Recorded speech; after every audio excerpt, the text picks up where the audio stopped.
So what the old ladies at the entrance are saying, they say even worse things than that. Oh my.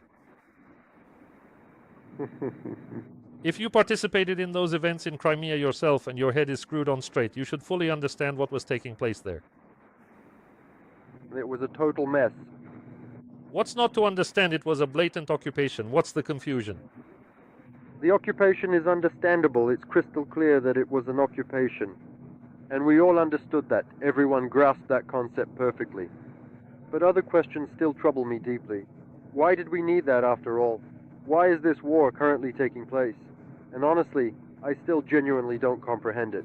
I have an answer to your question, you know. But that's just me. Go ahead, I'll listen to anything. Look, your society is completely unaware of what Ukraine is or who the Ukrainian people are. And you haven't in any way come across the concept of Ukraine in the last 3 decades. You know absolutely nothing about Ukraine. Just nothing. You're wrong. Let me give you an example. I use this example with everyone. Here within our schools and institutions of higher learning, we have 2 distinct subjects, the history of Ukraine and world history. You also have history of the fatherland, the history of Russia in your schools and higher education. Remember it? And world history. So, in all of our world history textbooks, every single one of them, there are always 1 or 2 paragraphs about the Muscovite Principality, the Tsardom of Muscovy, the Russian Empire, the Soviet Union, and the Russian Federation. From 7th to 11th grade, all our textbooks invariably include a separate chapter dedicated to Russia. This means Ukrainian children are aware of a state called the Russian Federation. Its historical origins can be traced back to the Muscovite Principality. They gain a general understanding of your country beginning from an early age from their school desks. When you open your own world history or history of the fatherland textbook, you can check this for yourself. You don't have a specific paragraph dedicated to Ukraine nor to Belarus for that matter. You don't have a specific chapter on Ukraine, but you do have chapters for Poland, for France, you have all those countries. But you have no separate chapter on Ukraine and Poland at all. From your perspective, Ukraine is viewed as an integral part of Russian history and indeed as a component of Russian territory. And your society from school children upwards doesn't even comprehend that there is a distinct state called Ukraine, that there are Ukrainian people who exist independently and that they possess their own unique history.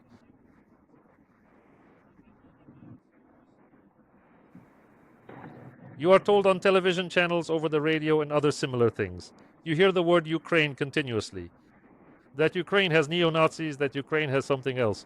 But as for what Ukraine truly is, you have no real understanding. Moreover, those who reside along the Ukrainian border, such as Voronezh Oblast and Kursk Oblast, regions with strong cross-border connections to Ukraine, they possess some understanding of what Ukraine represents. But further out, in places like Yaroslavl and even further to the east, not to mention your Krasnoyarsk Krai people, truly have no real understanding of what Ukraine is all about. You think wrong. I'm not speculating. I'm presenting you with facts, and you are welcome to verify them by visiting the Kremlin.ru website, to your president's page, and reading the article which states that Lenin created Ukraine, and that Ukrainians and Russians are one people. And that is exactly your understanding of Ukraine, that Lenin founded Ukraine, and that you and I, we are one people.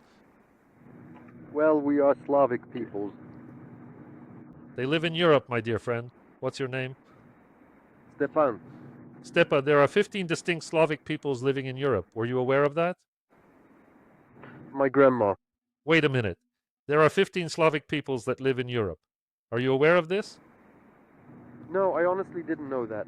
There are Russians, Ukrainians, Belarusians, Poles, Czechs, Slovaks, Lusatian Sorbs, Serbs, Montenegrins, Macedonians, and Croats.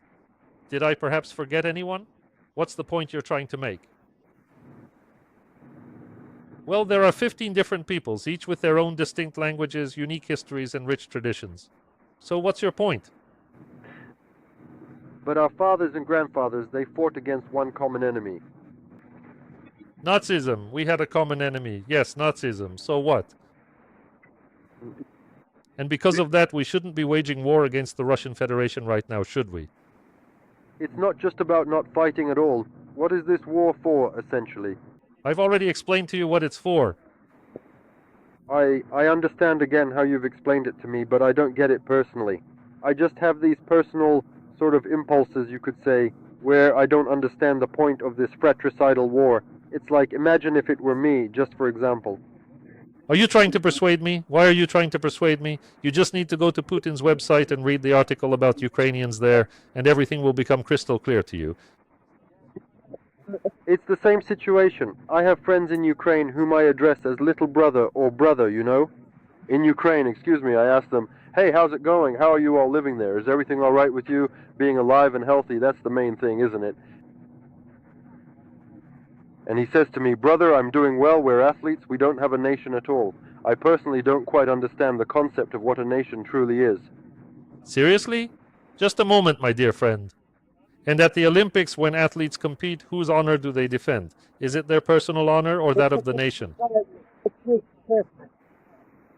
You know, there are numerous instances. I mean, there's even one particular example when during, was it 39 or shoot, I wouldn't want to mislead you. 1936, the Berlin Olympics. Yes, it was 1936, the Berlin Olympics, when, what did they call themselves, a pure-blooded Aryan helped a black fellow. He rendered assistance because he was a good person.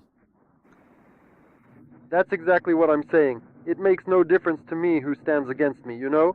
First and foremost. You claim it makes no difference to you. Oh, really? Tell me more about how it makes no difference to you. That's just what you believe. You believe this way purely because your grandmother is Ukrainian and you possess some sentiment for Ukraine, but this is solely due to your grandmother and those athletic connections he maintained within the territory of Ukraine. That's the entire explanation.